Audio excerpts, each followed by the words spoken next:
Hi, I'm Alexandra Lloyd, a French Canadian who's called Birmingham, Alabama home since 2017. Welcome to From Where to Here, the podcast that celebrates the rich diversity of languages, cultures, and the stories that connect us all. Each month, I'll sit down with inspiring guests from different backgrounds to explore their cultures, languages, and tackle some fun in our Truth, Dare, or Debunk segment. Whether you're a language enthusiast, a culture lover, or just curious about the world, you're in the right place. Let's dive into your next favorite cultural adventure.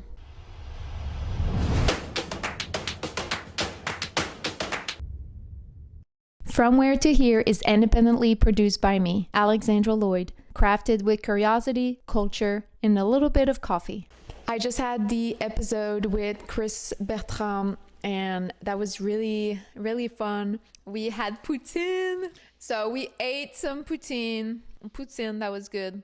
It was really a conversation. He was asking me questions too about Quebec. He was really interested about it. I like learning about his perspective on Quebec, his love for Quebec, and the fun that he has learning French. So really it ties into learning the language, the perceptions also of people here about Quebec and vice versa. Overall, if this doesn't give you the motivation to start learning French and or to visit Quebec for the first time, it really should prompt you to do any of these things. We did use a lot of Franglish throughout the episode, but we try our best to translate right away. So even if you don't speak French, you should be able to follow along. And if you're learning French, you're going to enjoy this episode because of all the Franglish that we use. And I hope you enjoyed the episode. Let me know if you have any suggestions, comments, and I'll respond. Thanks for watching. Today's guest, Chris, is someone whose love for nature and languages intertwines very beautifully with his work and passions. Growing up in Atlanta, Chris developed a deep appreciation for the Southeast natural beauty, which later shaped his career. He began as a canoe, I'm not sure you could say canoe or canoe? Canoe instructor. Canoe. You began as a canoe instructor on the Chattahoochee River and later served as the Satilla River Keeper in South Georgia, advocating for clean water and protecting vital ecosystems like the Okefenokee Swamp. Now an environmental lawyer with SELC in Birmingham, Chris brings his hands-on experience to the courtroom, strategizing with senior attorneys and working with community groups to prevent illegal pollution across the region. When he's not defending the environment, Chris is busy hiking sections of the Appalachian Trail or diving into his latest passion, learning French. Woo. We're thrilled to have you, Chris, join us today to talk about your journey and really talk about his connection to the Southeast and, of course, his love for language learning. Welcome to the show, Chris. Thanks. I'm excited. This is my first podcast. And we were talking about this before we were on air, but it's the first time we're going to have a conversation fully in English. D'habitude, c'est en français, but it'll be fun to mix it up a little bit. Yes, I love it. That's so true because every time we've interacted, it's been solely in French. I know you from our local French events.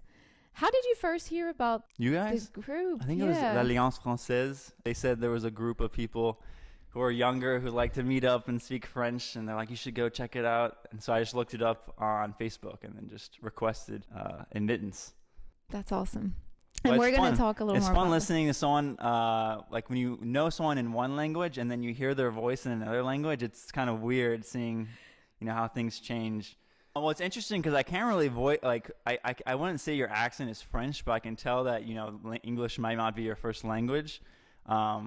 But you can't really place the accent because like a lot of French people have a much stronger accent. Mm-hmm.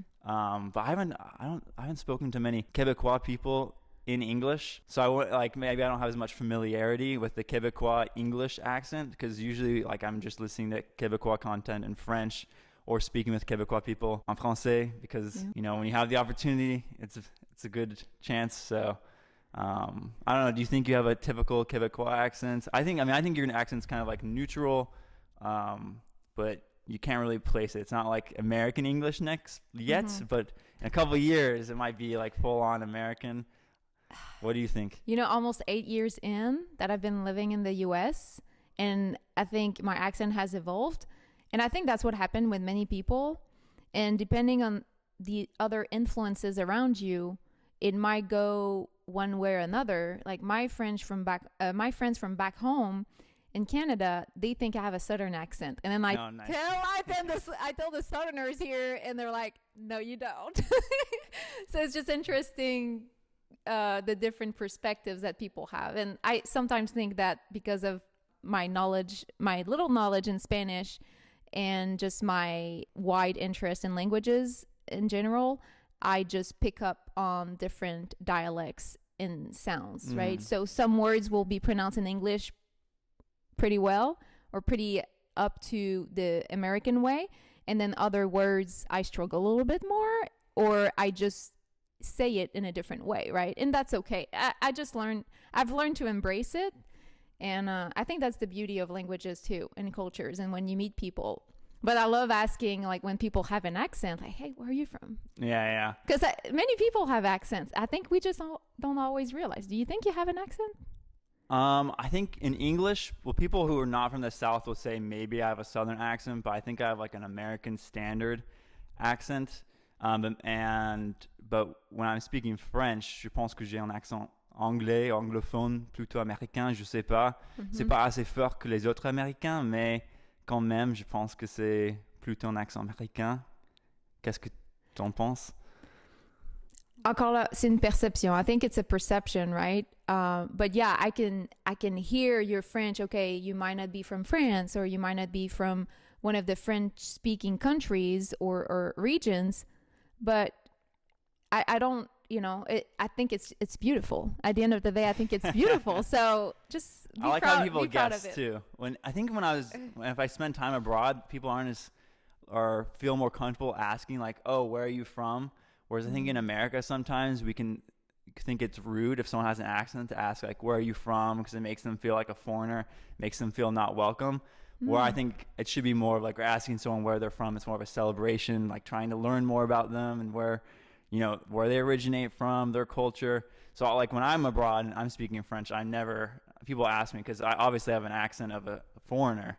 And sometimes I'll ask me, and I'll say, what do you think? And so a lot of times people will say Anglophone, people will say German sometimes, and they don't know exactly where, but they can tell it's like, okay, maybe it's Germanic. So, but we'll see how it develops as I continue to learn. Absolutely. And hey, at the end of the day, we are citizens of the world. We all have blood from somewhere else. So, that's awesome. Thanks for sharing that.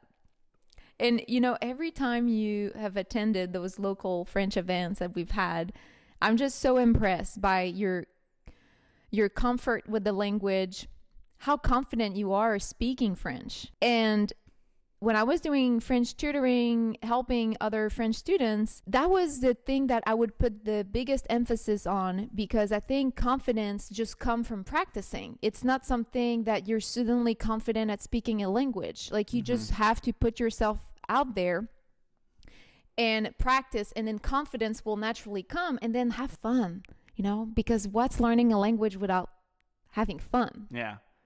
Merci, c'est gentil. I just think you are a prime example of what I was teaching back in the days, and it is to learn confident, like be confident in our learning and making mistakes, and also immersing yourself. There's a lot of mistakes. Yeah, and that's part of it. But tell us, how did you first get interested in French, and what motivated you to become fluent? Originally, I think I was always slightly interested in languages. When I was a kid, I remember, I think it was like second grade, so I don't know what that age is, 6 or 7, where I went to the library and I checked out a book on how to learn French and a book on how to learn Russian. But you don't learn too much when you're teaching yourself a new language when you're 7 years old. It's difficult to be autodidact at 7 years old. So in middle school, though, we had like a language program where you could pick Spanish or French. So I picked French because my last name is French. It's Chris Bertrand in English. Chris Bertrand en français. Donc, so I picked French because I have like some French heritage and a French name. So I'm like, oh, that'd be fun to do that. And so started through school. And then what really made the difference, I think, in high school, I think at our third year, you could stop taking languages because it wasn't mandatory anymore. And so I decided to stop because a lot of my friends were stopping. You could take, forensics or film, which sound like fun classes. But then that summer, I did an exchange program in Lille for a month. And my exchange student, my correspondent, he came to America for 1 month with me. And then I went to France with 1 month with him, and je suis plongé dedans. I was totally immersed. J'étais entouré par le français, et c'est là où je suis tombé amoureux avec la langue française. And fell in love with the French language. Yep. Wow. And I think at that moment I decided, okay, I want to keep practicing. I came back to the United States and I signed up for the high school class, kept going, and I just kind of kept going, I guess. That's amazing. Are you still in touch with him? A little bit. Sometimes on what's the international texting app called that everyone has? WhatsApp on WhatsApp. Okay. But he's in Hong Kong now. So last time I was in France, I tried to text him to see if we could meet up, but I haven't seen him probably for 6 years. Okay. I met him once, I think in college. We met up again because he was in England when I was there. That's fascinating. Has he ever come back to Alabama? So I grew up in Atlanta, and so I was living in Atlanta. Atlanta at the time. It was a very good cultural experience. One of our neighbors, there was a snake in the trees, and the neighbor came out with a gun and shot the snake down, and What? I think it really scared him. He was he spoke English pretty well, but he's in a new country. It's his first time going away, and I was in the first week. He sees someone shooting a gun and shooting a snake out of a tree. A shotgun or something? I think it was more of a rifle. Wow. Yeah, I think usually though the snakes that you shoot out of trees are not going to be venomous in the United States. Mm-hmm. I think most of our snakes that are venomous in Alabama. There's 6 in Alabama and Georgia, and they're we've got the timber rattlesnake, diamondback, eastern diamondback, coral snake, cottonmouth. There's 2 others, but they're mostly, I don't think they're very arboreal, so they're not in trees very often. But a lot of times people have the instinct, just you see a snake, to kill it. Don't ever shoot snakes out of trees because they're probably not venomous. Okay. Yeah, good to know. Thanks for sharing that story. That's really funny. Wow.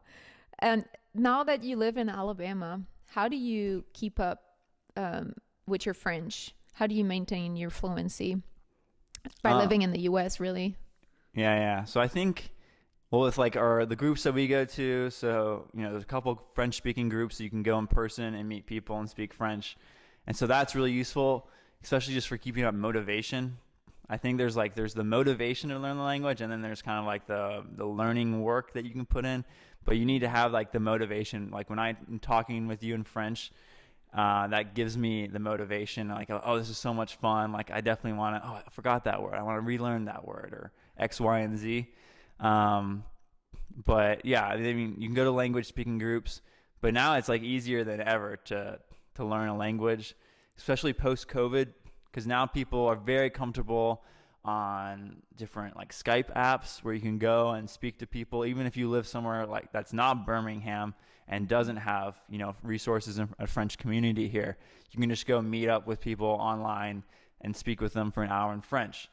And now all the Netflix and all the streaming sites are really good with their doublage, switching the doubling actors. Yeah. Doubling. So you can have all of your English shows you can watch in any language. So no matter what language you're learning, you can just watch any one you want on Netflix. All Netflix originals are I think most of them are I see 10 different languages you can pick. So you can just pretty much in the modern day immerse yourself in a foreign language without ever leaving your house. You can change all your podcasts into your foreign language of target. You can change all of your movies. You can start reading your books in a foreign language. You can meet people online in a foreign language. You can go on Reddit or your social media in a foreign language. You start picking the French-speaking YouTube videos, and then suddenly the algorithm will shoot you out all Francophone YouTubes. So in a sense, it's it's easier than ever to learn a language, I think. Yeah. So just doing all that, I think it helps you keep it up.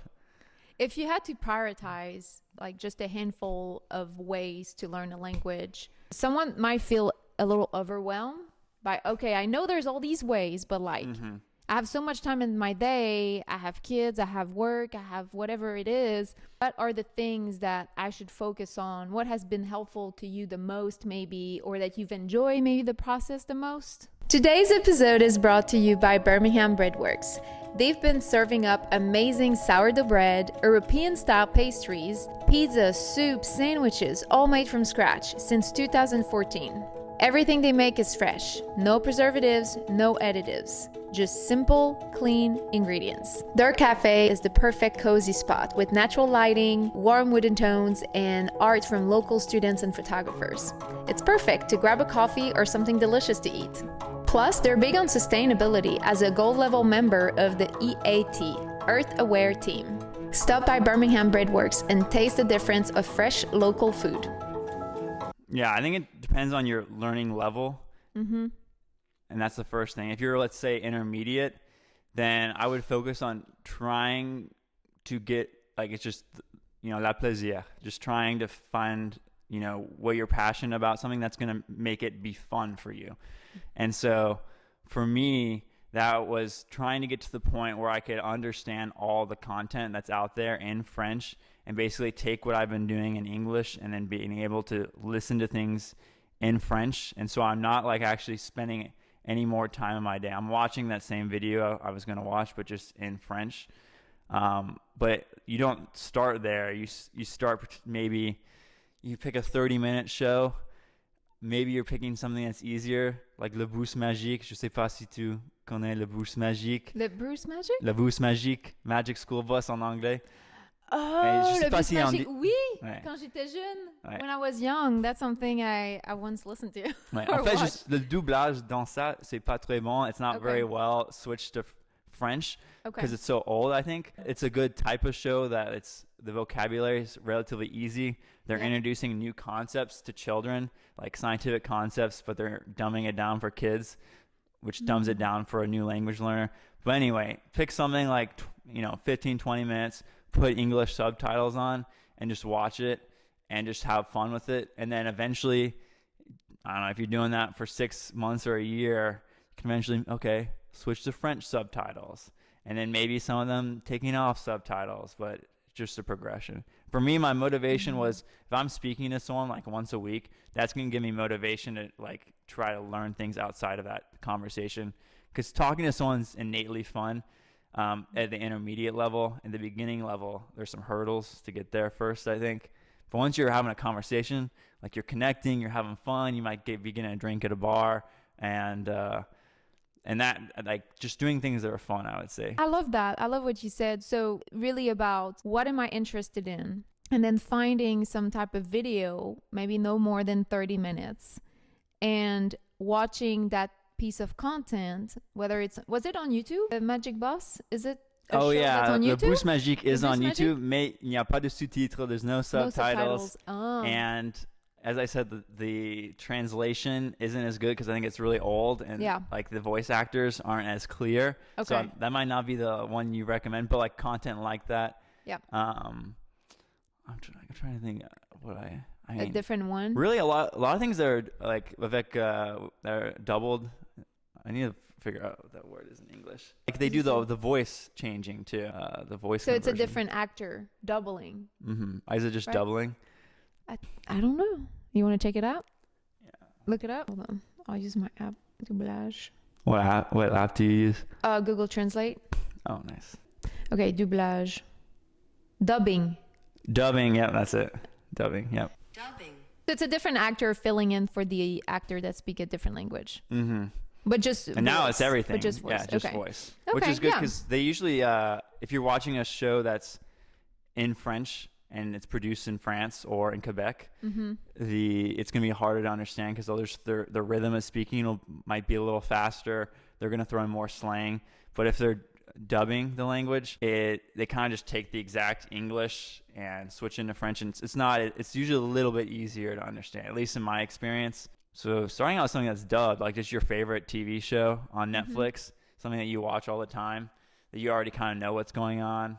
Like when I read a book, I'd read Harry Potter because I already have read that like 100 times in English. So then reading in French, like I kind of already know what everything is. So you have the Harry Potter books in French? French and English. I need to finish the 7th in French because I'll read one and then I'll take like 6 months and then read other things and then read another one. Okay. I'm reading Animorphs. I don't know if that was popular, but I have all the Animorph books in French.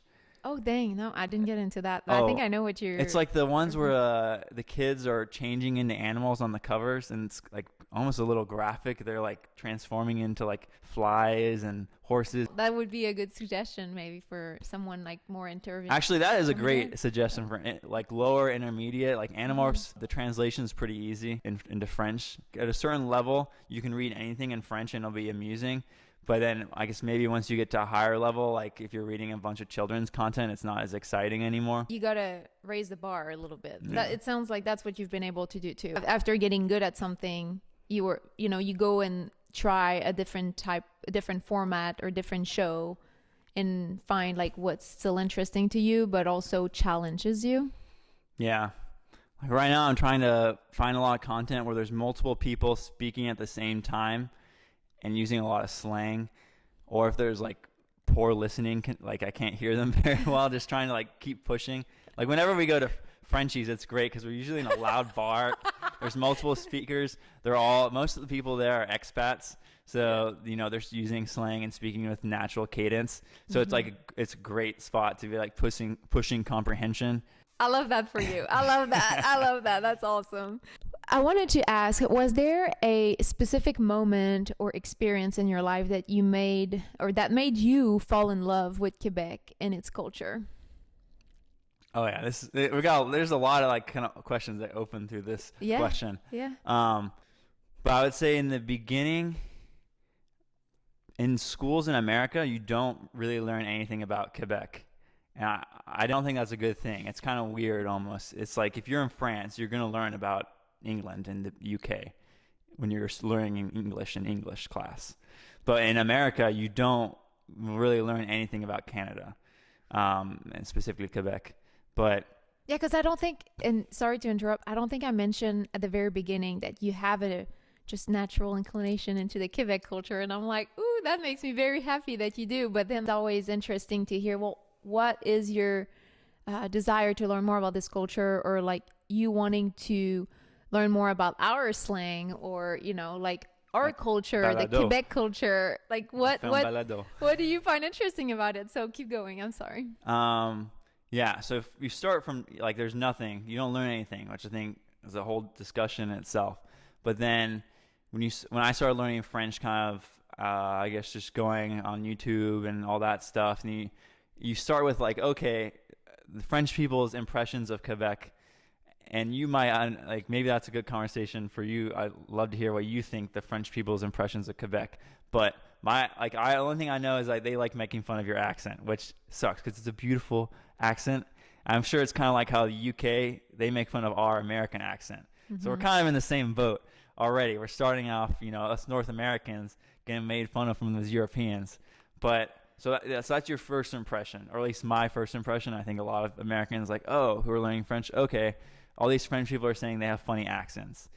And then what made me really interested in Quebec was actually I started watching a YouTube programming called Télé Louisiane. And it is a very small subculture in Louisiana that still speaks French. And that's a whole nother conversation we can dive into. But essentially seeing like, kind of like, wow, this would be sick. Like 5 hours from Birmingham, I could go to New Orleans. I could speak French, but then it's not there. And you look and you're like, okay, in 1900, 70% of people in the south of Louisiana only spoke French. 1900, 70% didn't speak English. Wow. 1960, it was like 2 million. I think it was like 30% of the people spoke French. Like that's significant. 2 million, and the population size was smaller for the States. So it's like a big portion. And now it's 100,000. And you can just see over a generation or like a few generations, and there's specifically one generation from the 1960s, like it went from 2 million to 100,000. And then all that 100,000, I think, is people who are speaking in French from France, or they're immigrants, expats from Quebec. So that's like a huge bummer because there's like a very, very small marginal group that have now learned like le français louisianais from their parents. Like that's like a very small subgroup, and it's just like a whole unique type of French and culture. So I was like, wow, this is like the biggest bummer that this language that I've really enjoyed learning and I love so much, I could be going over there and learning this cool subculture, speaking French more, and it's gone. And then somehow like a bell went off in my head. I'm like, wait, we've got another neighbor to the north, and like it's like the same exact situation, except they ended up maintaining their French and protecting their French, and the majority of people there still speak French, and it's like they're battling hard to keep their French. But it's like a whole different culture. It's like North American. They're proud of their French. They are, which is different than a lot of other of the kind of more colonies in Africa where they're like, yeah, French is useful, or French is blah, blah, blah. But they're not like, oh, French is like my heritage. They might not feel that way. At least the majority of people, especially in like Senegal, they speak Wolof as well. And was it like Mali? And some of these other countries, they're like getting rid of French as the national language because they're trying to distance themselves from their colonial heritage or colonial roots, which makes sense. But it's interesting in Quebec, people who that's like their specific heritage, and they're like trying to like increase the French language in their country. So I was like, wow, and that's kind of where it started from. It's like, wow, look at Louisiana, that sucks. Oh wait, Quebec's still here. Like, this is awesome. I need to go over there and start learning about this. Wow. I love how you just found interest in what wasn't the popular choice, and you just went for it, learning French, but getting interested in that specific culture. Obviously, I have a bias because that's my culture. So, well, it should be a popular choice. And I was talking with with someone who is a French teacher, and they were like, "Oh," I was like, "Why don't we teach?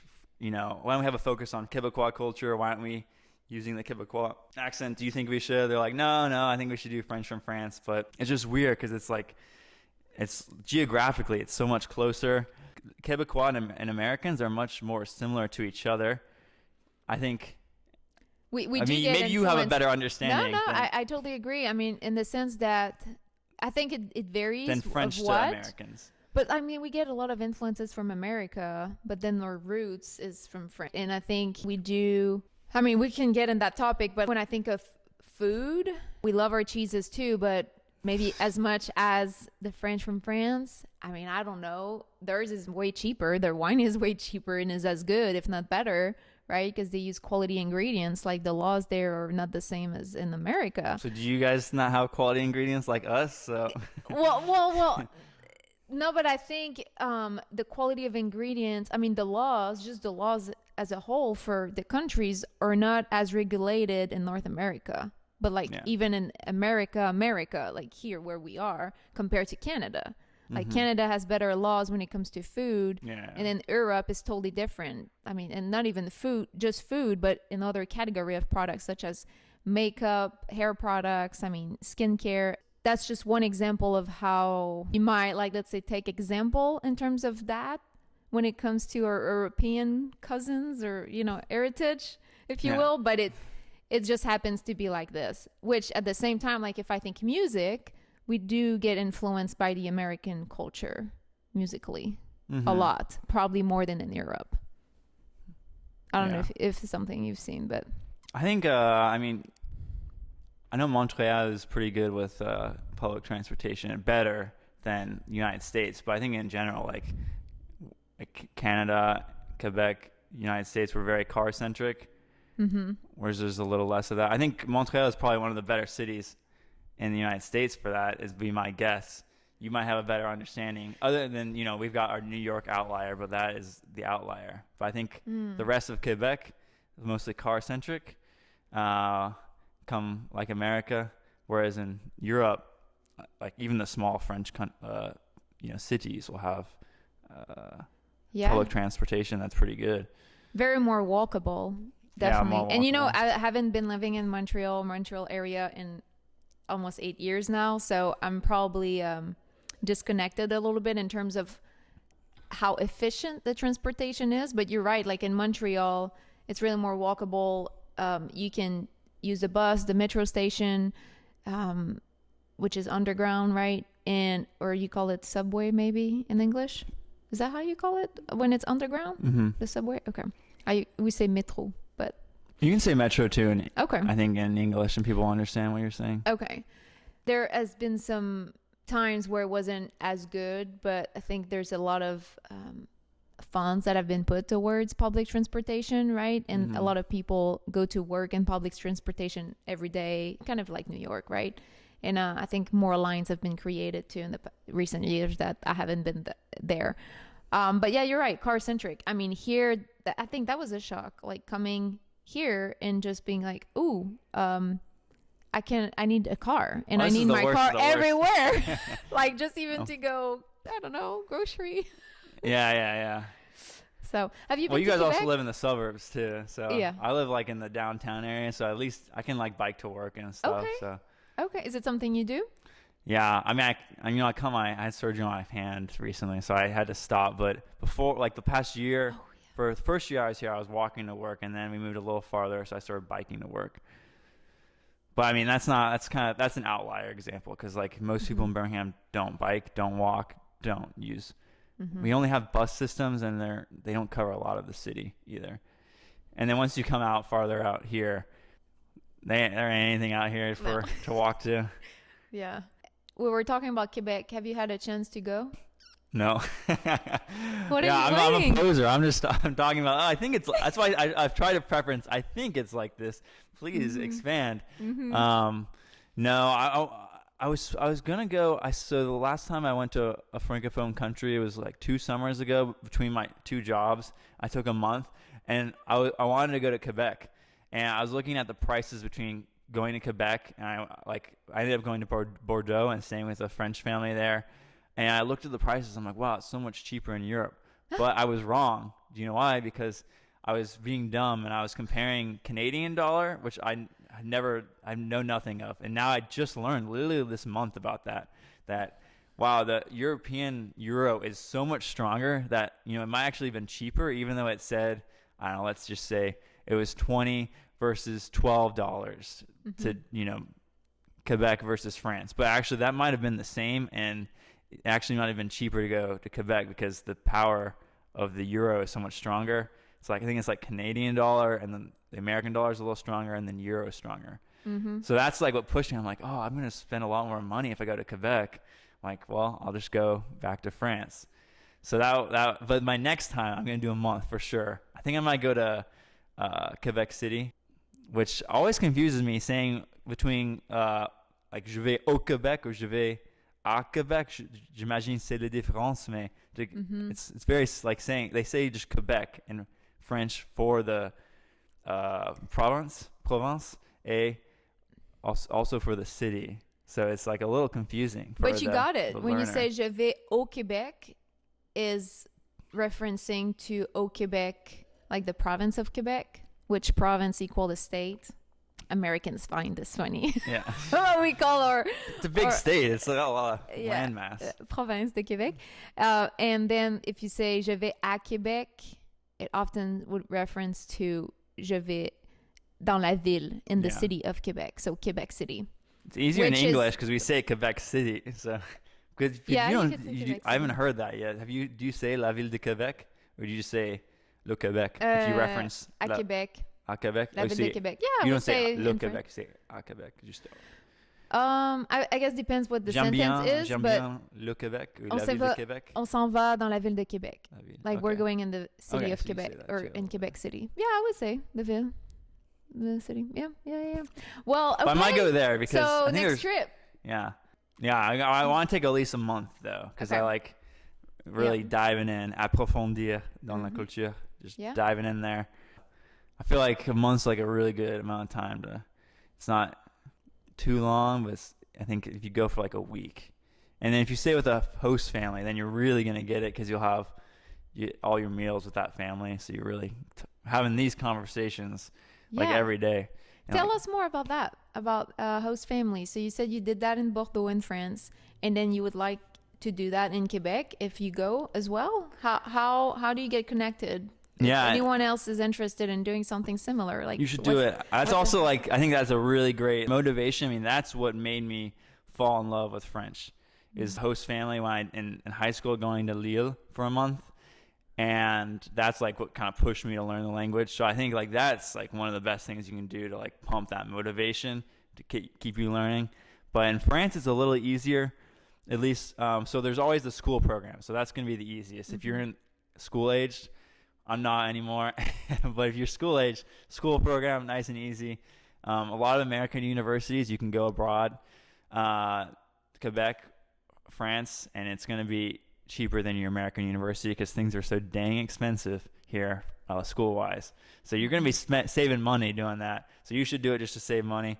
Once you're out of school, actually, Alliance Française, they in France are super good at hooking you up with host families. They've got like 10 French cities. You just sign up. When I went to Bordeaux, it's like 2 months before or something.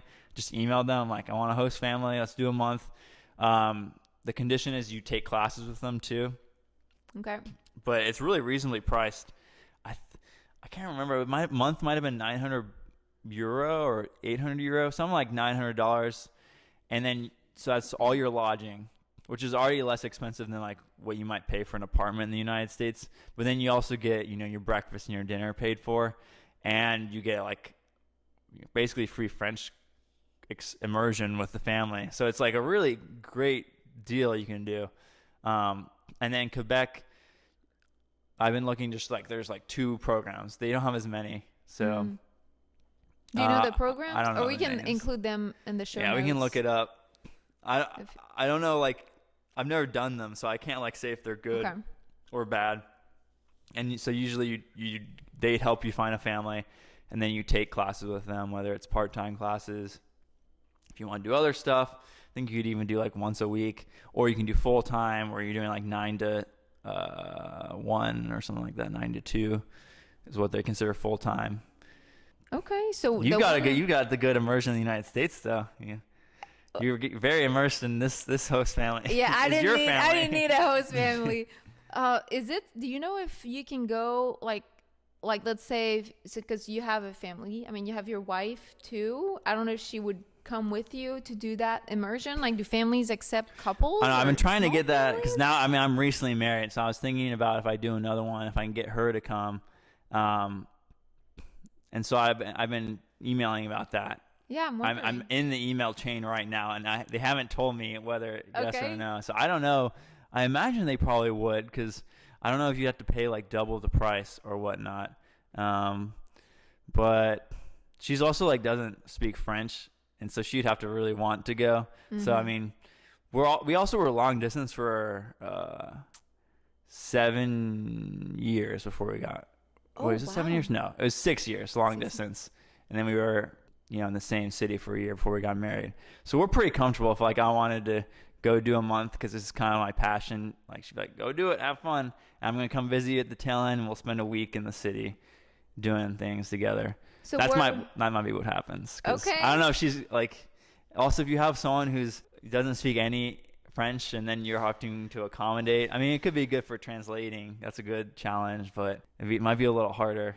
It'll be different. It will get exhausting for at least one person in the two. That's for sure. So where were you then when you were doing long distance? 6 years, it's a long time. Yeah. We met when I was a canoe instructor. I think you said that in the introduction. She was the arts and crafts instructor. And so like I would be training the kids on a pond or a river, and then afterwards I'd be like, I need to charge my phone. I might have just forgotten to charge it intentionally the night before, because I go to where she worked and charge my phone there and talk. And so we met there, and then we went to different universities. And then when I graduated, like it was like a year earlier, something like that. And so then I had to get a job or move. And then she so we were just always off on the timing. Like she just got a job, and then I graduated, and then so it took a while to figure it out. She was in South Carolina a lot of it. I was in Georgia and North Carolina. And yeah, she was actually in South Carolina the whole time. She lived in Charleston. And then we met in Birmingham, the city of love. Is it? Birmingham, Alabama. So none of you, the city of love? Yes. For you guys? Yeah. The city of iron and construction for the others. Yes, that's right. Why Birmingham? Just for my job. Okay. Pretty much. And she's an art teacher, so she's a little more flexible, and she is basically like, we can just go wherever, you can find a job. Because environmental law, if you do like plaintiffs or nonprofit work, is a very niche job lane. In Alabama, French is not a common language to speak. How do people here react when you speak French, and has that shaped your experience living here?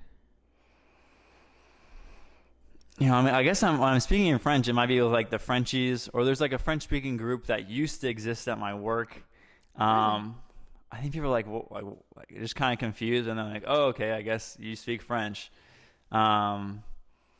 But, I'm not like speaking French much in the streets, so there's not a lot of like reactions. I think when people learn that I speak French, they're a little surprised, because most Americans don't speak another language if they're not an immigrant, or if they don't, not from like, if you're from a Hispanic culture, then you're going to speak Spanish like in Miami.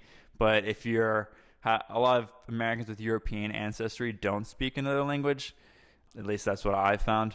So people are just kind of surprised if you speak another language, because our program in school isn't great for learning languages. So even I think any language, they'd be surprised. They should be less surprised, because Alabama used to be a French colony, the bottom of Alabama. So really? Yes, and Mobile. Oh, yeah, Mobile. It was a French city.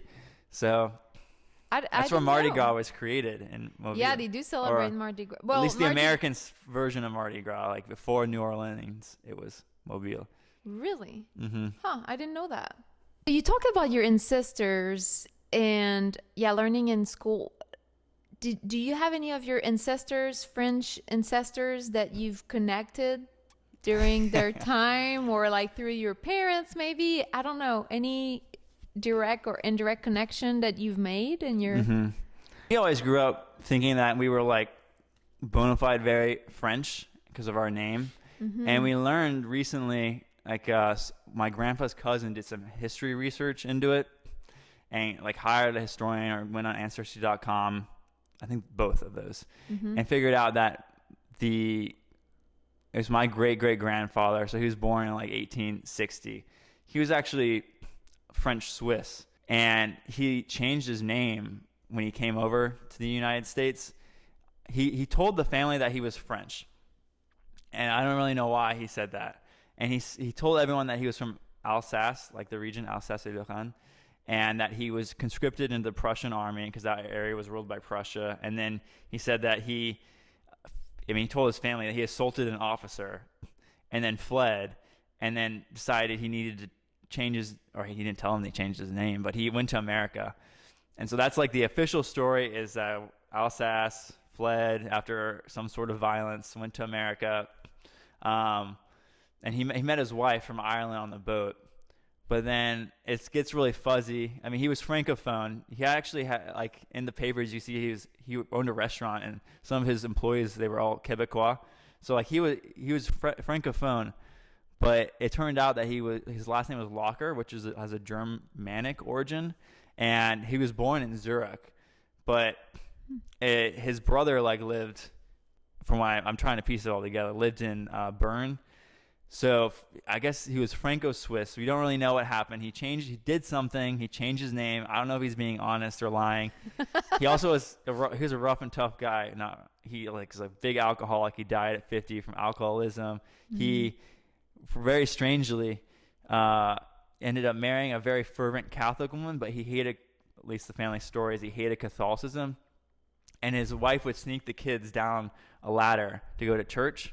And one day when one of the kids was coming up, he was drinking, he shot at the kid and tried to kill the kid. And then they had to send the kid away but he was an awful guy. So I don't know, he could have murdered someone, changed his name.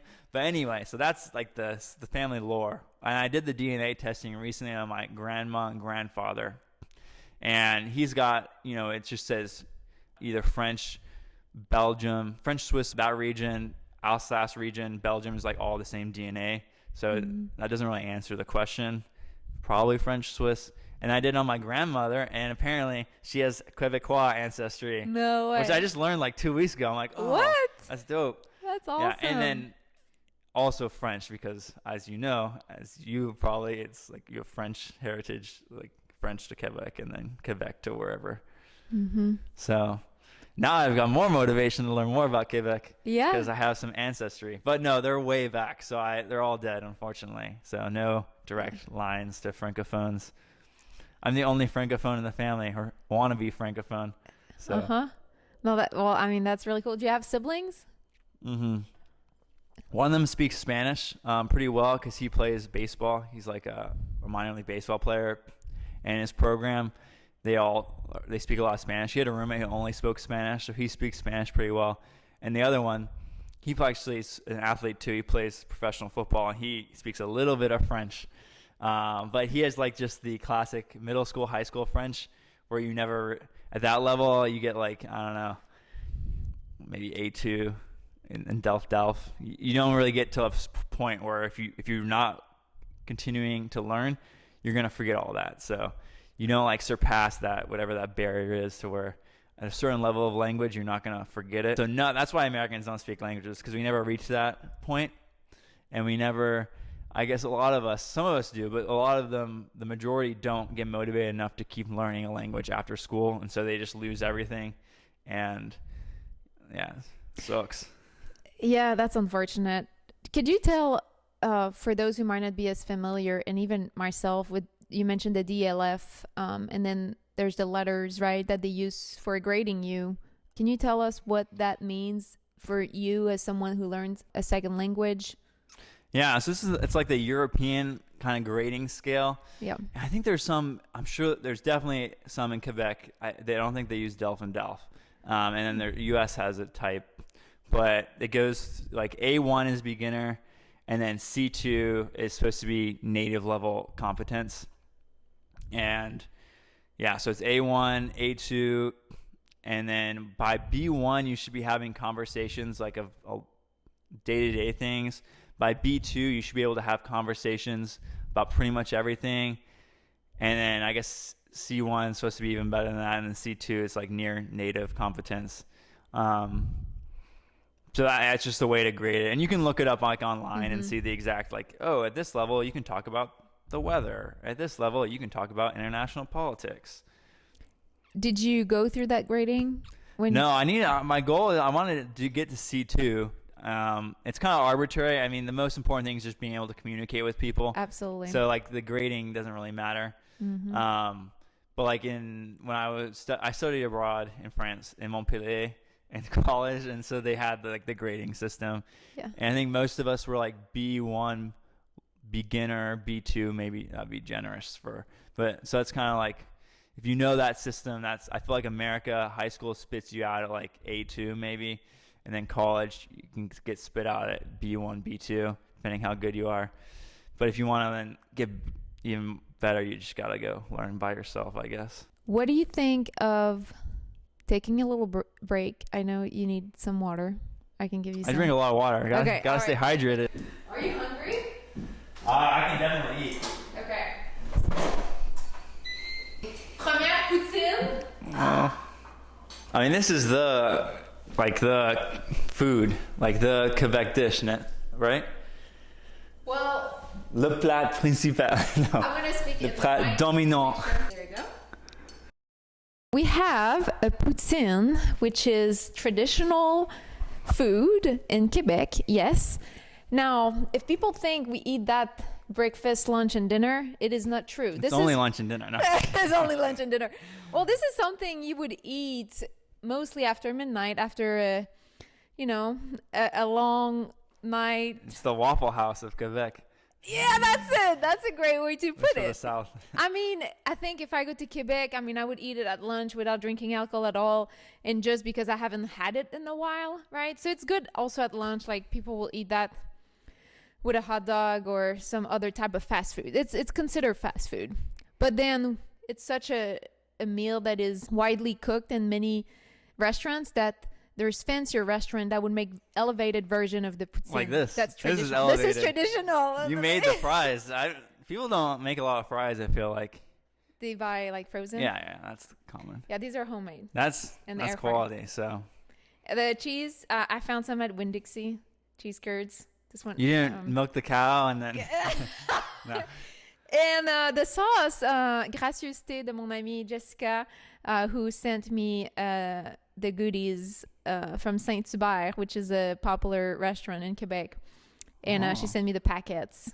Actually, it's from Saint-Hubert, but they sell them at the grocery. So, yeah, and there you have it. 3 ingredients.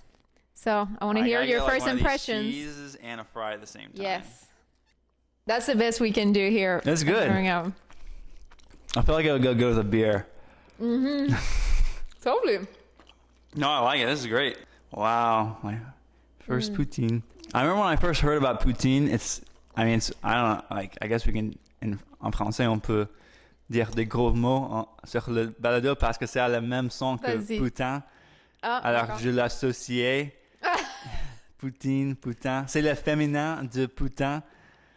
I see. Man, no, I mean, that's just like a beginner, like a learner is like, what? Why is that so similar? I suppose they probably don't have any reference at all, but do you know, I wonder what the origins of the mot poutine are. Yeah, maybe there's a Latin origin that ties the two words together.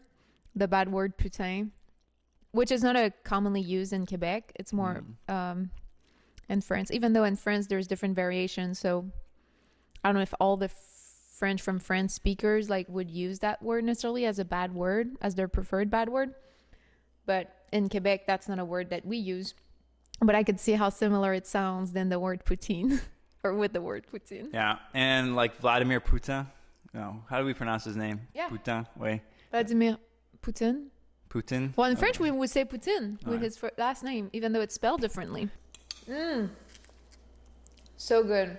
Are there other dishes that you associate as like a Québécois that you associate with Quebec?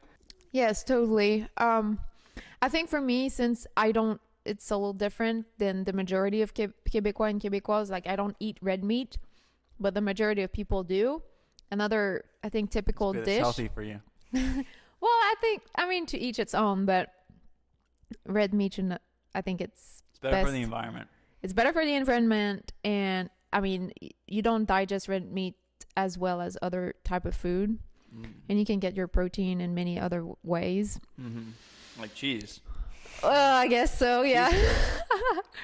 Well, what was the question? Oh, another typical meal. Another typical meal. Like not chewing in the mic, I realize. Yeah. Yeah. Like, nom, nom, nom, nom. Another typical meal would be pâté chinois. Have you heard of that one? Which is steak, blé d'Inde, patate. So steak, corn, which is basically corn that's just the corn, and then corn cream, patate, which is mashed potatoes. And you level that in a baking dish. So you start with the meat, then the corn and cream corn after, and then mashed potatoes spread out so it's levels. And then you might put some seasoning on top. Like, this is really weird, but for some reason I associate cold places with like heavier dishes that are like more salted rather than like sugary. I don't know why I have that association in my head, but these two dishes are kind of like, you know, more heavier, and I know Quebec gets colder, at least colder than here. I wonder if there's any correlation. Up north, we do tend to eat comfort food especially that are consumed like in the winter months. Like, for example, something that we would do during winter that here we don't, I mean, in Alabama, but it's not just in Quebec, it's fondue or raclette, which fondue is, you know, you might have cheese fondue, you might have fondue with raw meats and vegetables that you just put in the liquid and let it cook, and it's a long dinner, right? It's something you just enjoy with family and friends, and especially on a cold night. Like, if you go to Quebec City, there's actually a very good restaurant there, and I brought Sam, and we had it, but Sam was like, it's okay, because he enjoys like a plate of food, and it's just the way he was raised, and it's just something different for him. But I mean, he did it, but he's like, I don't know if I would come back. But me, I loved it because it's just that experience that you're there to have a meal, to not only just eat, but experiment different combination of flavors, and you can, like, put take your time. Something else in it. Exactly. And it's like a moment, it's an experience more than just, hey, let's eat, you know? Yeah, we have raclette dinners for Christmas in our family, because my my cousins who live in Atlanta too, like or next to my parents, they grew up like I don't know, it was like maybe 10 years in Switzerland. And so they kind of like adopted raclette, which is funny now thinking that we have like Swiss origins, but we didn't know that at the time when they were living over there. And then so they brought that tradition back. And so before Christmas, this year was the winter solstice, which is always a great time to celebrate because it's the start of winter. It's the end of the darkest time of the year and the beginning of the light. It's the darkest day of the year. But then after that, hope comes back. Spring is coming and the light comes. So we celebrated with our raclette dinner. And if you're talking about raclette, do they have like the little like stove, like the little doors? You have like a shovel, you put the cheese on, and then I don't know. Yeah. They would do pickles and like these onion balls. And this might be more of a Swiss thing. But it'd be like, yeah, like maybe a ham, like these tiny pickles, like cornichons, and then like onion ball like that, and then maybe some other stuff, and then you know pour it on potatoes would be the base, like just like spuds. That's what my dad says because he grew up in Ireland. But anyway, so raclette rocks, like eat more raclette. But yeah, it's different because usually like you have to have like I would have like 2 servings. Like it'd take like an hour or something. Yeah. Like because you heat the cheeses and then you serve and then you do it again. And then you add some things. So it's different. We don't have that as much here where we're like you're cooking for yourself in front of you. They do it. I think they do it more in Japan. They do a little bit of that. Oh, I don't know, but I'd love to go to Japan. That's on our places to go. Definitely. I've never heard of the pickle. So the pickle. Do you put something on top, or is it fried pickle? Just normal pickle. Normal pickle? I mean, not normal pickle. Not like an American pickle. I've seen them in France before. They're like super warty. You know the kind of pickle I'm talking about? With all the warts on them. I'm not sure. I haven't seen them in raclette, so I don't know. Yeah. If I go to, or you have to show me. I don't know if, because I think there's pictures later. Yeah, I think there's a restaurant here down south that does raclette and fondue, so I wonder if they have some as an option to eat. Well, I'll let you finish and then we'll pick back up. We had our poutine. Now Leo is with us. Recommend. First time having a first taste. Crazy. Having a taste. So now my motivation for learning more about Quebec is just like skyrocketed. Like poutine, new level. Like now I gotta learn all the slang. Gotta go back into it. I did buy. What is it? I don't know if this is a popular book, but I just bought. It's like I think it's Yes la guerre, or it's like Oui the war. Have you heard of this? Mm-mm. I don't think it's very popular, but would you recommend it? I haven't started reading it. I just bought it. So you're a big reader. Yeah, I like to read. That's great. I'm reading the Stormlight Saga by Brandon Sanderson right now, and it's like it's heavy. Like a lot of people have recommended it, but the book series, each book is like 1,000+ pages. So like, I mean, I've been reading it all year, and it's really good, but it's kind of preventing me from reading other things. But it's great. It's kind of like Game of Thrones-esque. It's supposed to be one of the more higher-rated fantasy novels of all time. Okay, really cool. So are you a big reader? I like to read. Harry Potter was my thing growing up, but I never finished them because the author took too long to release after the 4th maybe in book. Espanol too. And yeah, I guess that could be. I have to get back into it. I need to take more the time to read though. I'm more audiobooks now and podcasts, and great. It's just easier. Yeah. I did a lot of audiobooks last year, but or like 2023 was like the year of audiobook for me. And I guess the Brandon Sanderson I'm reading it with my eyes, so I guess I haven't done as many audiobooks. Do you have Audible? I listen now on Spotify. Okay. But I would do Audible if it's not on Spotify. I think that's the app I use otherwise. Yeah. Do you have Libby? You know Libby? Yeah, I know Libby. Okay, yeah. I think that's what I meant to say, because I'm not plugging Audible, sure, but Libby the best because it's through your library. Yeah. So everyone should get Libby. Libby. Because the books are free on Libby. That's Georgia true. Libby is a little better than Alabama Libby. They have more books and it goes faster. But I think the population of Georgia is twice the size of Alabama. Okay, let me ask you. Do you need an address in Georgia to connect to the Georgia library? Yeah. I might go to the library with like my parents' address and be like, here. Oh, okay. But in any cases, that's good to look into, to rent a book. yeah, they don't have a lot in Libyan French though. So Audible is the best for French audiobooks, in my opinion, so far. I wanted to ask, what's maybe, and we just had Poutine, and you're wanting to get more into the Quebec culture, but from what you know so far, without having visited it yet, Poser knowledge. what's one thing you wish more Americans knew about Quebec that might surprise them? Yeah, I wish people knew about Quebec, because I don't think a lot of people know about Quebec. Like, they know, Americans vaguely know that there's somewhere in Canada that people may have spoken French at some time. But, I mean, I was talking to a woman who had done a minor in French. So she should know about, Francophone culture. We're talking about Quebec, and I was saying, I want to visit Quebec. And she's like, oh, yeah, like, didn't they, like, used to speak French there? Or, like, I guess they might speak there, like, there's a little bit of French there, maybe in, like, small areas. But basically talking about it like it was, you're talking about Irish in Ireland, where, like, no one really speaks Irish in Ireland. Like, RIP, love Irish, wish more people spoke it. But it's kind of, like, almost a dead language. Whereas in Quebec, my understanding without being there is it's living, it's vivant. So, Absolutely. Yeah. I mean, it's, like, a big thing. But I brought this topic up because I was talking with my wife, it was, like, 2 nights ago.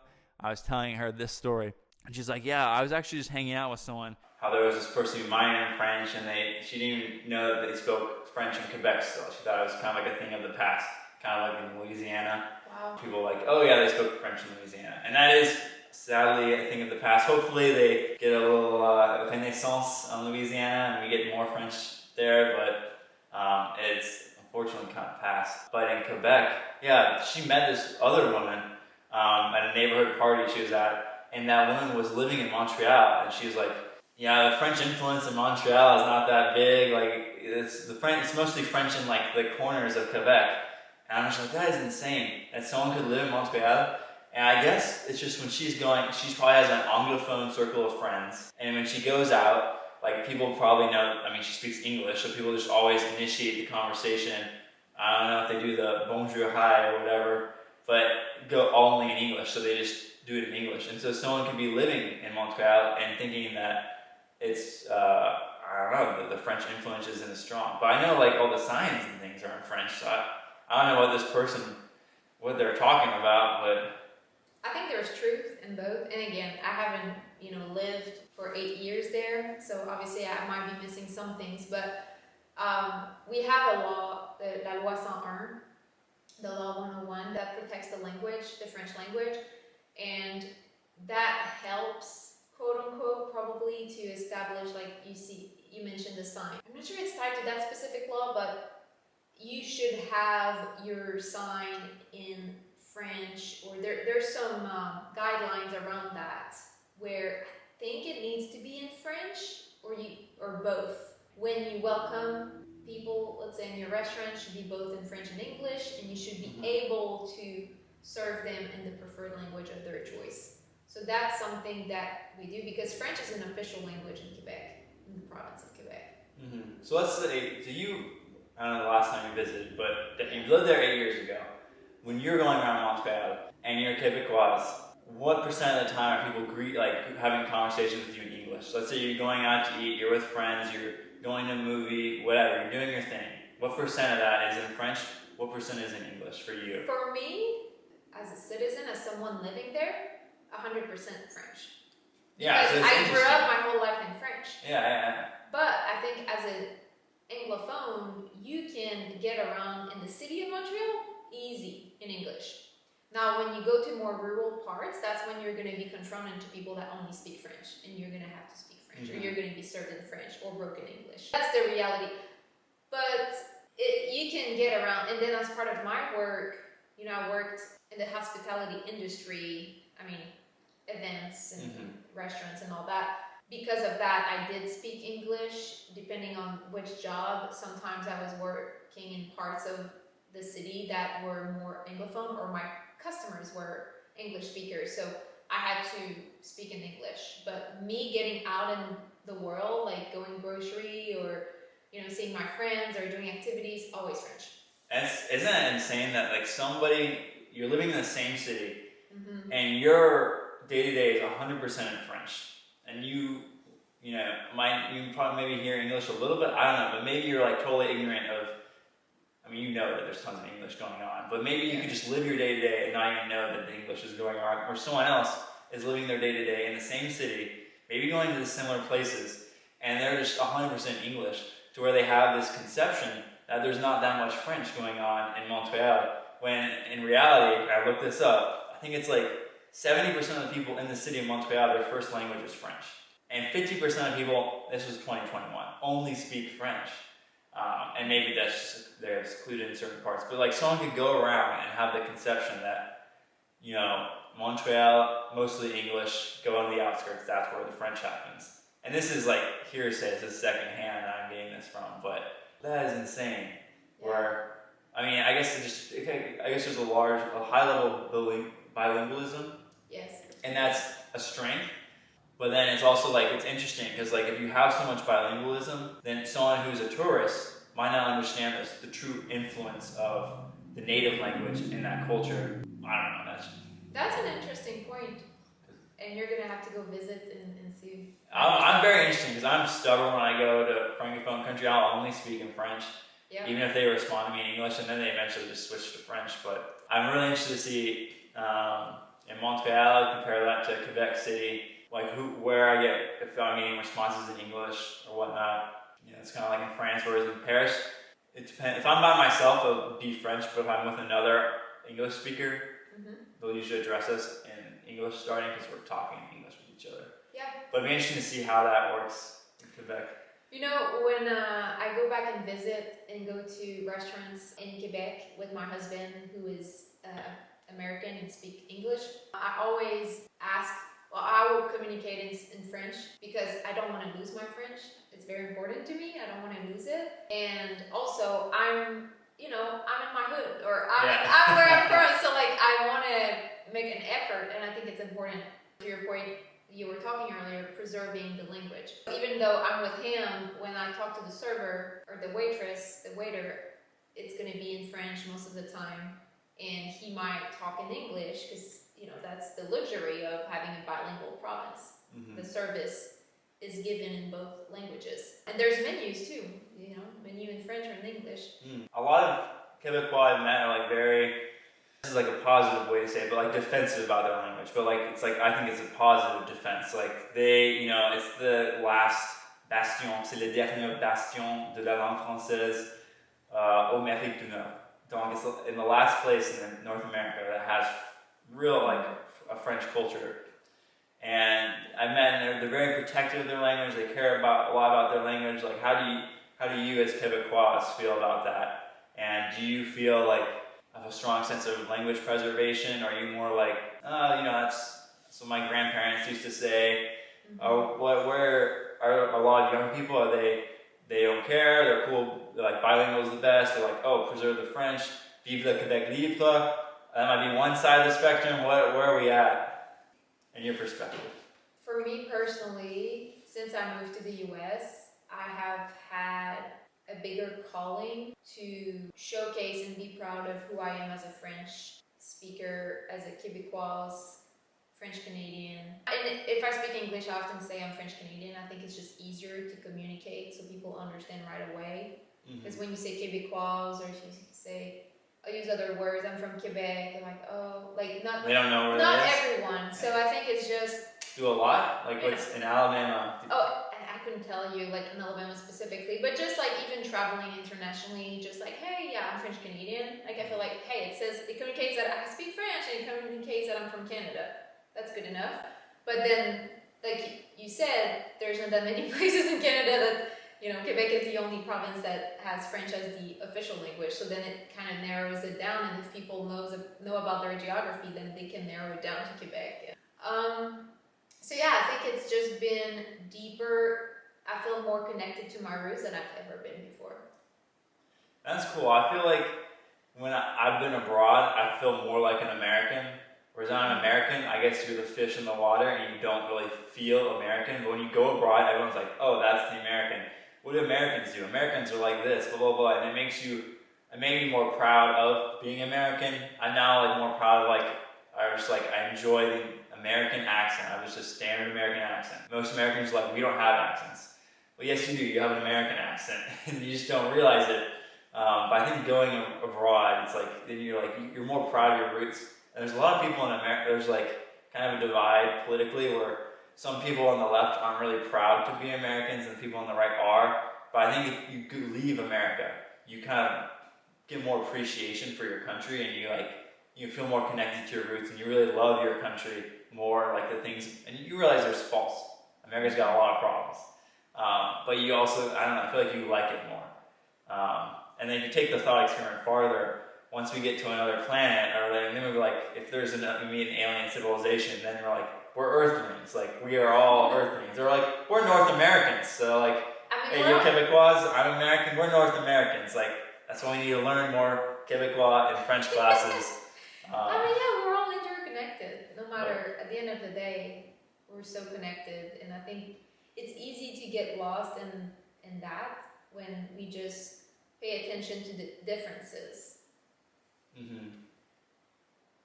So whether we wait or not to get to that alien era, like you're mentioning, if that happens, I mean, we have so much in common without even noticing it. Yeah, we've got a lot of identities. Yeah. American, North American. We're all Earthlings. We're all connected. We're all humans, and it's just like layers of the onion. Yeah. And I guess you touched a little bit about it, but what are some misconceptions you think that the U.S. has of Quebec? I think the biggest misconception, I just don't think people know enough about it to have conceptions, unfortunately. Really? Okay. I don't think a lot of people, if you say Quebec, I don't know what percentage of Alabamians are going to know what that means. Mm-hmm. I think if maybe 50%, maybe, I have no idea.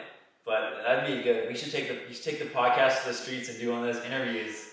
Ooh, that's a great idea. Just go on the streets of Birmingham and just be just ask them what do you know about Quebec or blah blah blah, and we can do a survey. I love that. And you can put my thoughts to the test. You want to come and do that? Yeah, I'll do it with you. Okay, That'd be fun. Let's do it. So we'll figure it out what it is, but and then it'd be interesting to see if you say French Canada. I think people know that. They'll be like, okay, there's a vague group of people in Canada that speak French, but they don't know a lot about the culture. Yeah.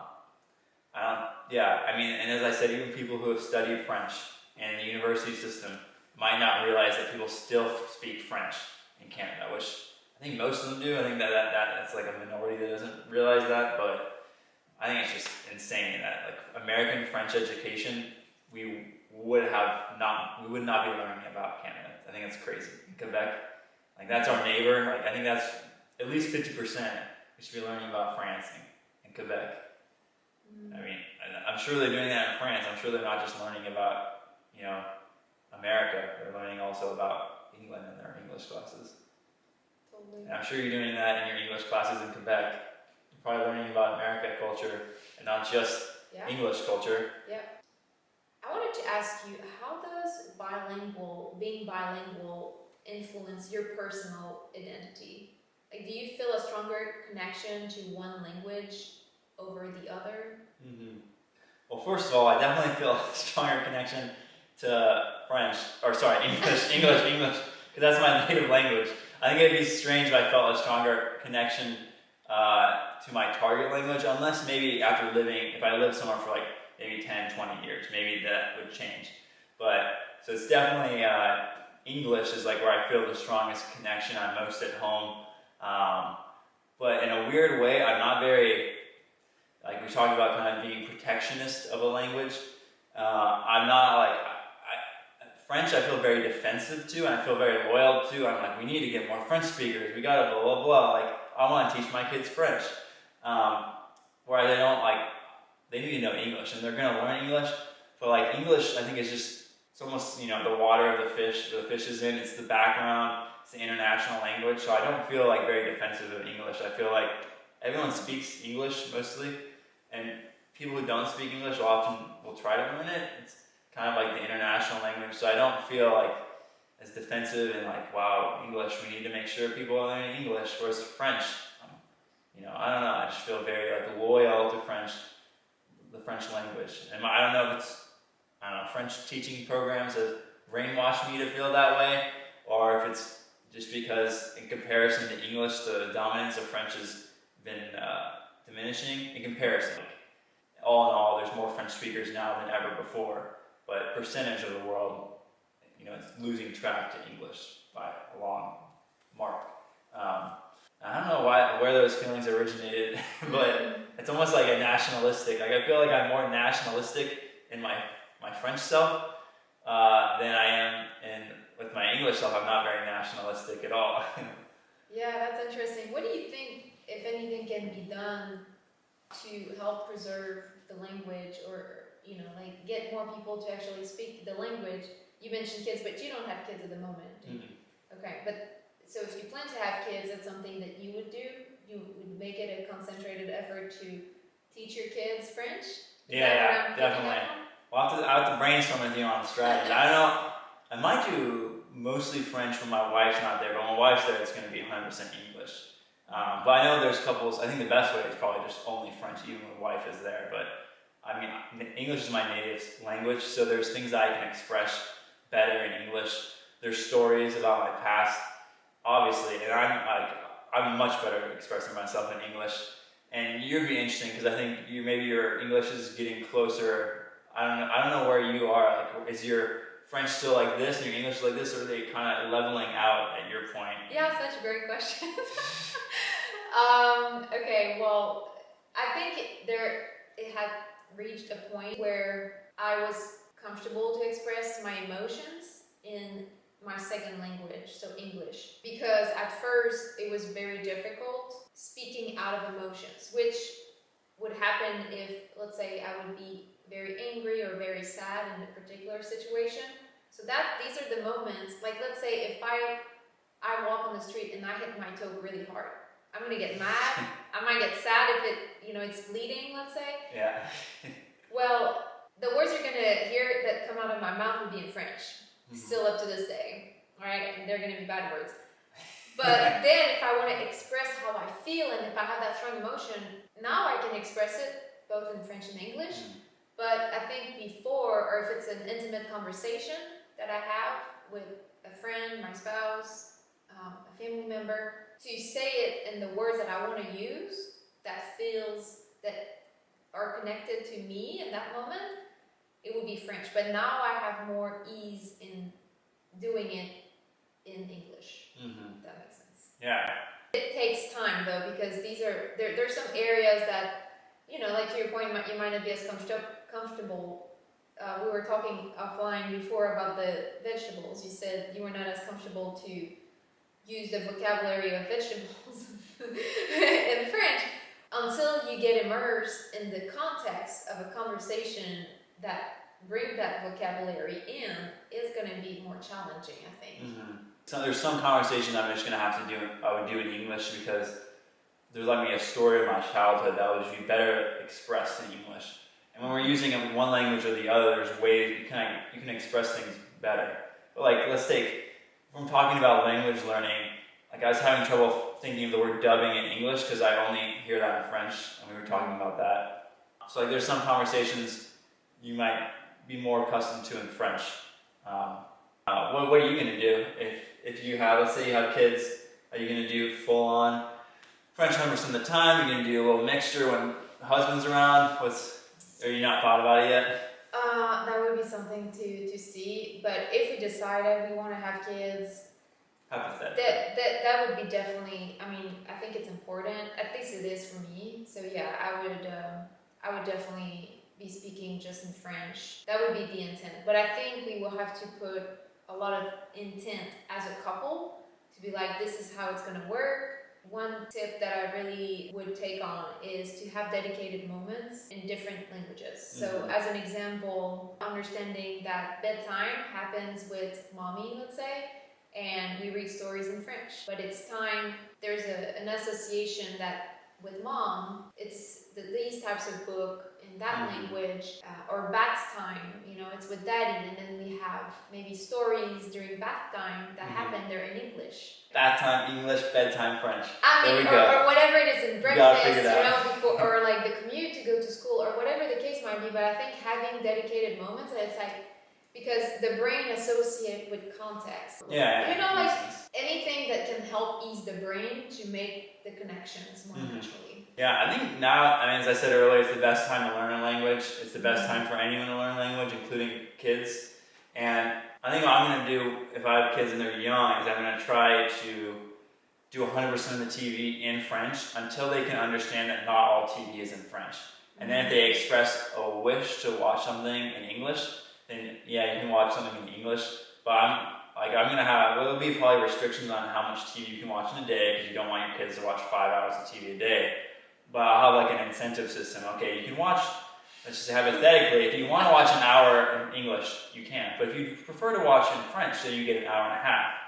And if up to that time they've only been watching in French until they understand English TV exists, they'll be able to watch things comfortably in French. Like right now, I can watch anything in French and I can enjoy it as much. That's awesome. So I don't know, I'm trying to think, because it seems like the children. So let's say your hypothetical children.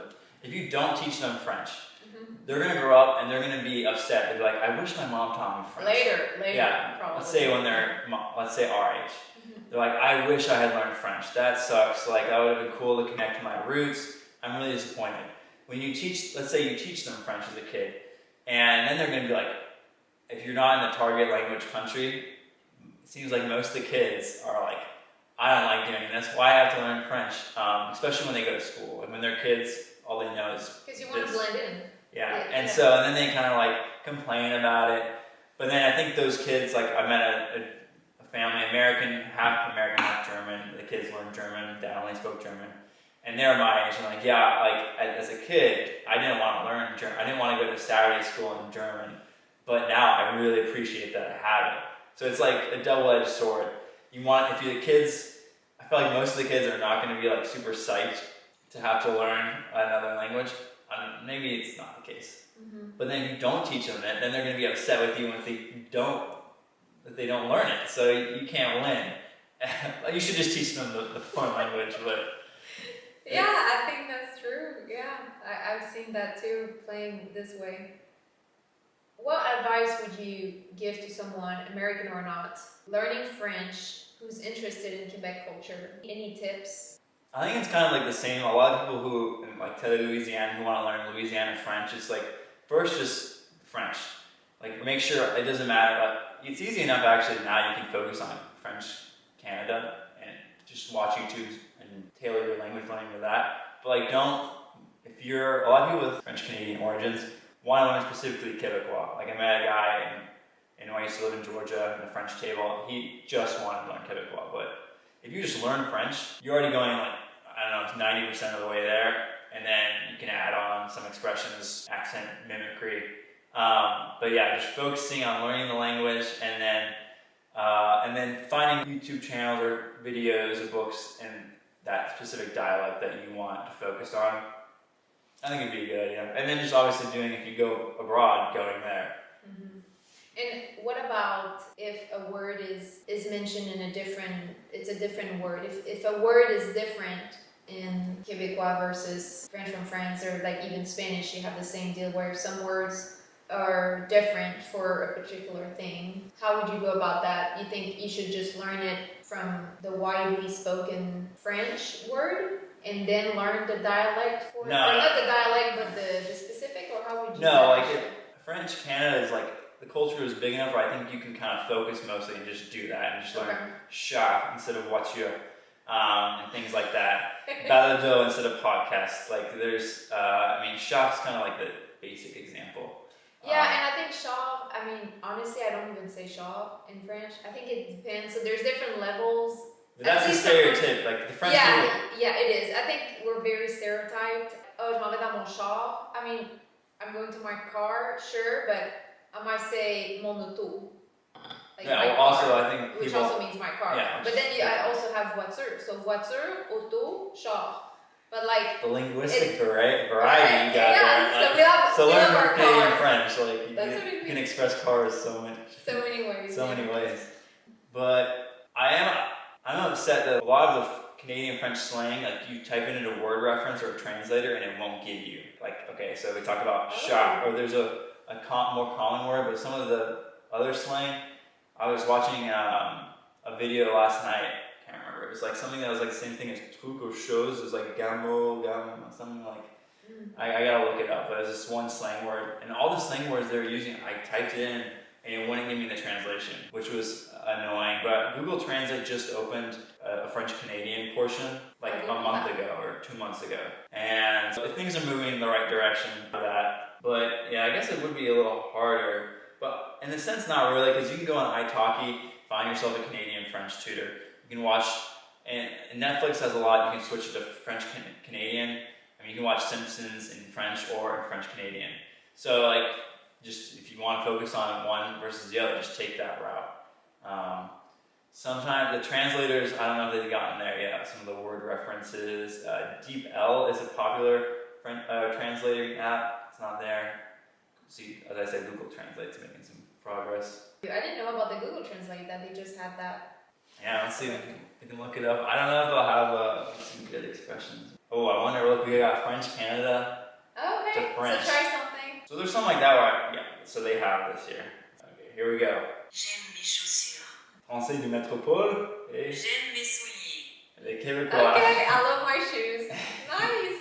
Or I like my shoes. Yeah, so, but I think there's gonna be some that more street slang. I don't know if they're gonna have it, but this is not even slang. This is just what you say. So I think that stuff's gonna be on there. Yeah, so some dialects, I would call that, Yeah. right? Like some just variations of words that are more commonly used in a region than another. I love that you brought that up. Thank you. That word is hard to say for me, but do you think bilingualism should be more widely encouraged in the U.S.? And if so, like why? How could it be promoted more effectively, in your opinion?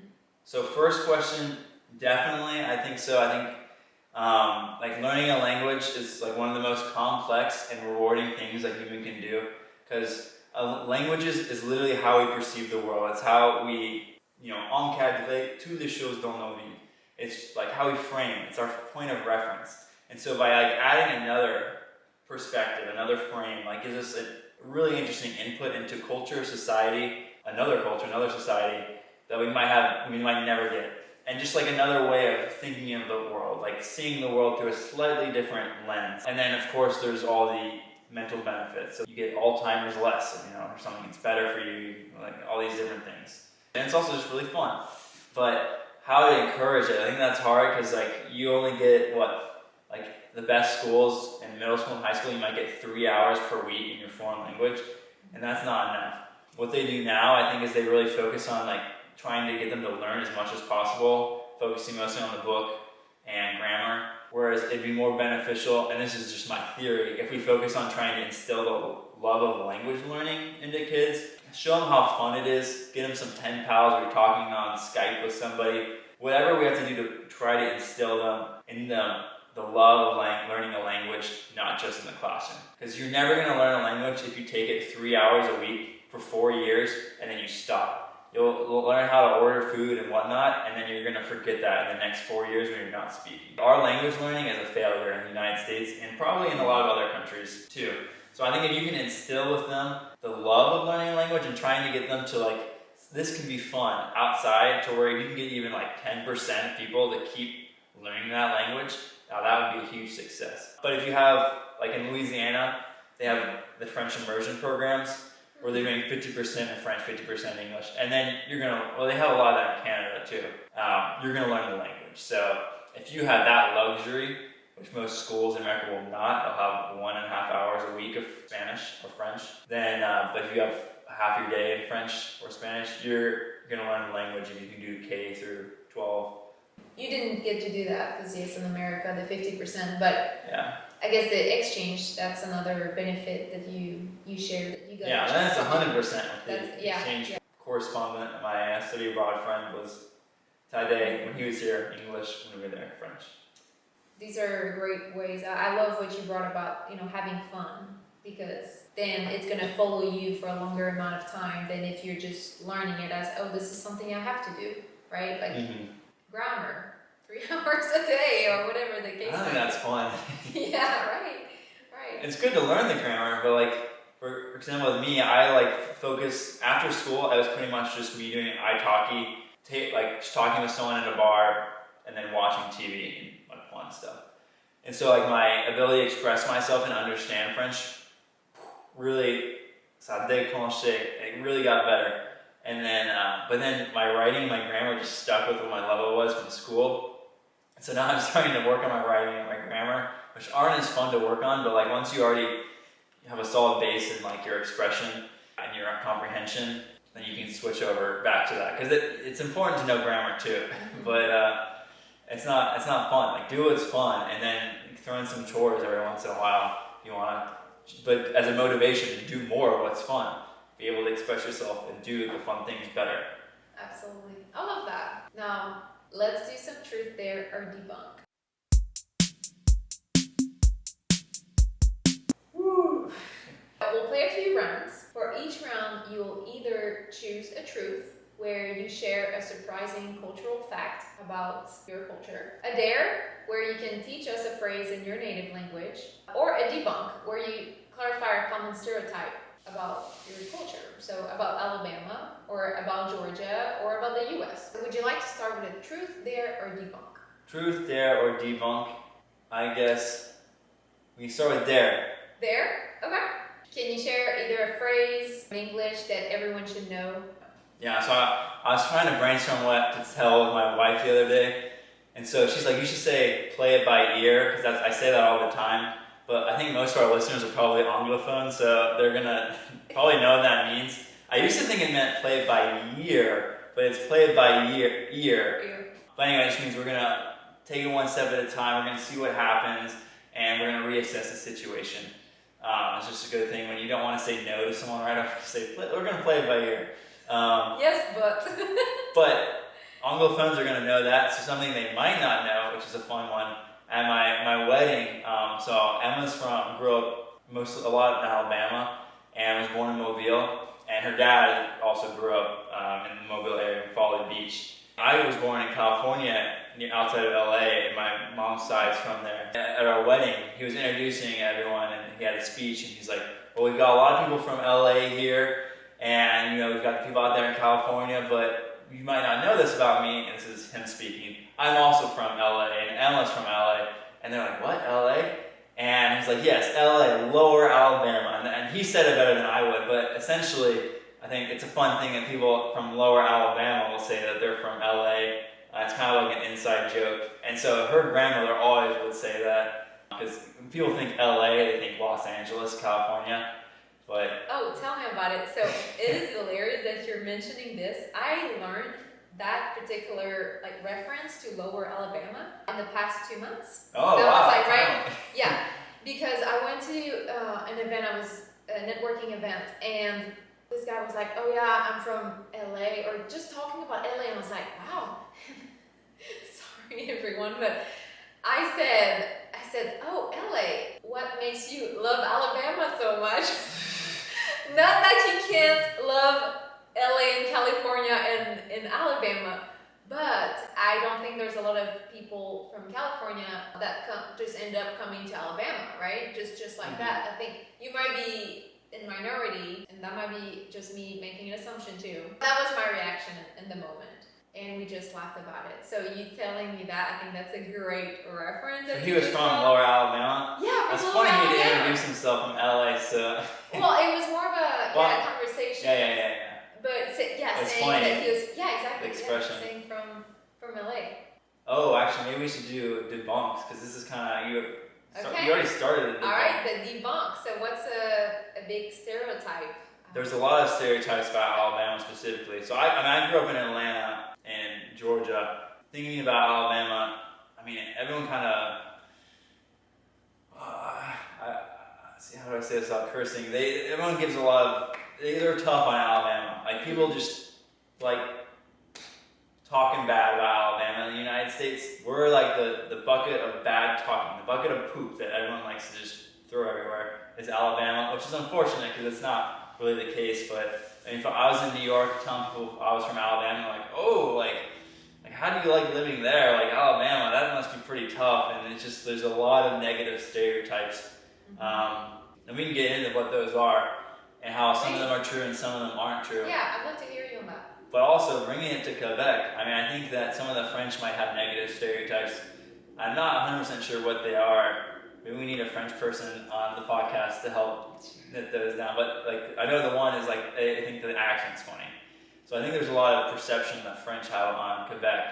And then in the United States, like people really like talking bad about Alabama and making fun of Alabama here. And they like making fun of the accent too. So like that's similar with Quebec. Yeah, we're similar in our differences. Yeah. Well, the accent's the truth. I feel like the majority, like a lot of people in Birmingham will have a similar accent as me, which is mostly just standard American. But people, I think Alabama has a much stronger, I mean, there's a southern accent and it's much more prevalent in Alabama than other places in the South. Compared to Georgia, I think. But it's more of like a rural-urban divide in Alabama with the accent. Like my rural friends, more likely to have the accent. Yeah, sadly, it's kind of, there's a study that came out of UGA, University of Georgia, that says the southern accent's on the decline with our generation, which is unfortunate because we like the differences. We can celebrate our differences, like beautiful southern accents. But so that's a kind of a truth in a sense. And maybe the southern accent's very strong in Alabama, more so than other states. So they are right about that. Okay, so we have our truth. Well, at work, people will ask like if they might be LGBT, and they're asking us like, is it safe to be in Alabama? And I think that's a stereotype where people, and even people of color who don't live in the South, sometimes might feel less comfortable with the South because there is, historically there's been a lot of racism, and that's something that the South has struggled with. But it's not like people think it's a lot worse than what it is, and it's totally safe. Like in Birmingham, like people can come. There's a big LGBT population here. We've had interns that are LGBT and have had a great time. People will think, I think it might not be safe for me if I have, if I'm not, maybe if you're not, conservative, or if you're LGBT, or if you're a person of color. Person of color I think is totally wrong. I mean, Birmingham's a majority black city. But people who aren't from Alabama, I think they're kind of like maybe that's not like a safe place to be. And I think that's an incorrect stereotype. I think people in Alabama are very welcoming, and there's racism and there's people who are homophobic, and that exists everywhere. And historically, there's been more of that here, but I think Alabama has gone a long way to overcome that. And particularly in urban areas, I think it's just the same as urban areas in other places. And I don't know about rural areas and other places, but I feel like there's also people who might not be very open-minded in rural Maine, as there are people in rural Alabama who aren't open-minded and might not be friendly for people who are different. We're very welcoming to all types of people. I love that. Yeah, and I think, obviously each person has their own experiences, and not being in that particular I can't speak to I'm not in the but I think it's encouraging for anyone listening to hear that perspective, and the fact that, hey, we're all different people with different views and different identities, and we can all coexist, even though there's some ideas that have been a little bit set in stone about how we are as a community, or as a state. It doesn't mean that's really the fact, and maybe you should experience it and make your own opinion about it, right? And because no, it's not what the society has painted for you, like that. It's not what society has put out there for you to believe 100%. There's other ways of thinking, and there's people that are welcoming, but it's not, like you said, the experiences may vary from an individual to another, and maybe the places that you go, right? And if it's not really rural versus the city. But I love that you debunked that for us. I want to know, before we end, how can people connect with you, and if there's references, obviously we can put them in the show notes, but anything you want to add? Unfortunately, I don't have social media, so you can't connect with me. Oh no! But just, I guess, connect with Alex, and then if you have a question, then she can connect with me and ask, or something like that. If you put a comment in the YouTube video, if this is on YouTube too, I can look at that and respond.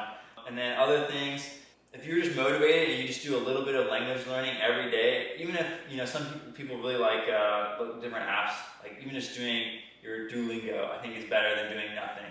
So it's just a little bit every day. and trying to find what's fun for you. And it's really going to kind of push you to be more comfortable in that language. Thank you so much, Chris. I'm sure you have encouraged many Americans to, start learning French and making it fun. And like you said, that's important, because what else if life is no fun? Thank you. Appreciate your time. You're welcome. That is awesome. First podcast. Yay! Ma première balado. In the book. Thank you for tuning in to From Where to Here. If you enjoyed this episode, be sure to hit subscribe, leave a review, and share it with someone who loves discovering new cultures. Follow us on Instagram at From Where to Here Pod for exclusive updates, behind the scenes moments, and a peek at upcoming guests. Until next time, keep learning, keep connecting, and keep celebrating the beauty of languages and cultures. À bientôt!